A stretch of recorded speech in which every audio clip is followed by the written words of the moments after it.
I'd like to respond to the California Public Safety hearing that took place on Tuesday, June 14th, 2016. Now first I'd like to address a comment made by Assemblyman Bill Quark of Hayward.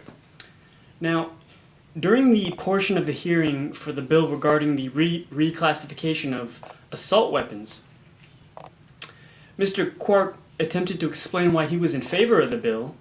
He also acknowledged the logical flaws behind that bill, but he justifies it in a rather disturbing manner.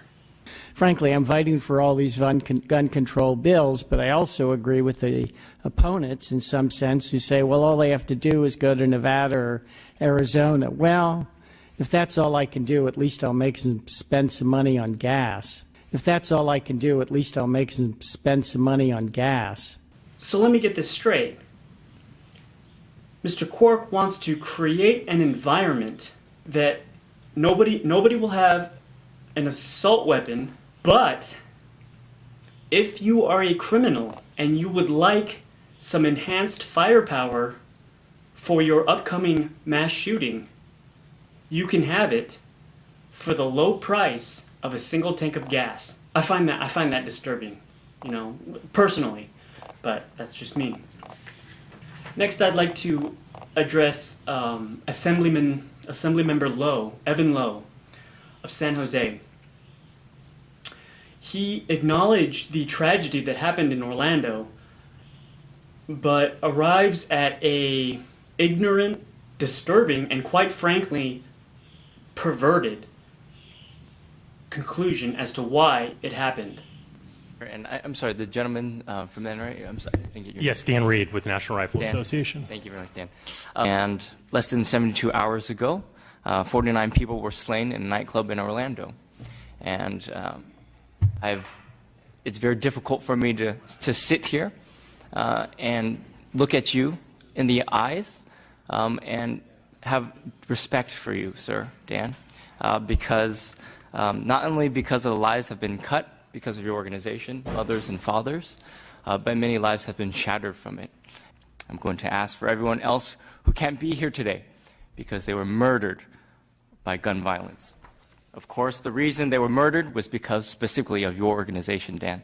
Of course, the reason they were murdered was because specifically of your organization, Dan. Of course, the reason they were murdered was because specifically of your organization, Dan.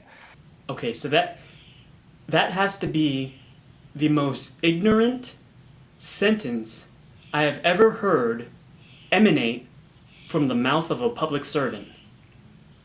For those of you who don't understand how perverted that statement was, let me break it down for you. We have a politician blaming a civil rights organization for crimes committed by a minority. Could you just imagine the political, pardon my French, shitstorm that would rain down from the mainstream media if Assemblyman Lowe had taken the blame for the destruction and violence that occurred during the Rodney King riots? If he had taken that blame and placed it on not the NRA, but the NAACP or the ACLU, how would that fare over? I can tell you right now, that would be the end of him. That would be the end of his career. But that is essentially what he just did. He blames a civil rights organization for crimes committed by a minority. That is extremely ignorant, perverted, disturbing. It's deplorable. I'd like to address Kevin De Leon, which you should probably know from my previous video, how one of his bills would require those with ghost guns to register them with the Department of Justice. The question came up about whether criminals are going to register their guns with the Department of Justice, which is what the bill should be for, to address criminals and not law-abiding citizens. Why would a criminal register his weapon? Well, Senator De Leon, he acknowledges the logical flaw that criminals may not register their weapons, but he fails to address that issue and instead literally just reiterates that the bill is for law-abiding citizens. He doesn't address the criminal element. He doesn't address the logical flaw behind it. Bill number.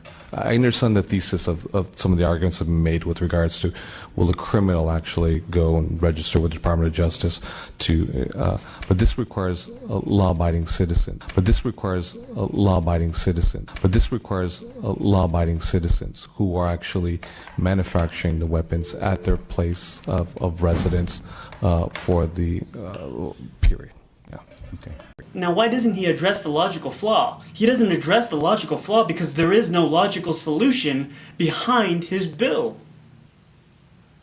Now, Senator Hall from Compton, California, had some rather choice words for witnesses that testified before him who differed on opinion. These heartless people that care not about individuals or keeping people safe on our streets, but care mostly about holding a weapon in their hand. So Senator Hall says these individuals testifying before him care not about keeping people safe, but rather keeping weapons. Senator, keeping weapons is what makes you safe. If you don't believe me, ask the Secret Service. Ask the people that are in charge of protecting the president why they carry their weapons. As far as being heartless, that was a personal attack. It was wrong. It was inappropriate, uncalled for, and very unprofessional. But since you brought it up, let's just leave it where it is. Heartless people are not the problem. Brainless people are the problem. And Senator Hall, which one are you? Well, it's abundantly clear. The fact that you cannot seem to grasp the idea that having a weapon and keeping you safe are not mutually exclusive, but rather mutually dependent, would suggest that you are in the latter category.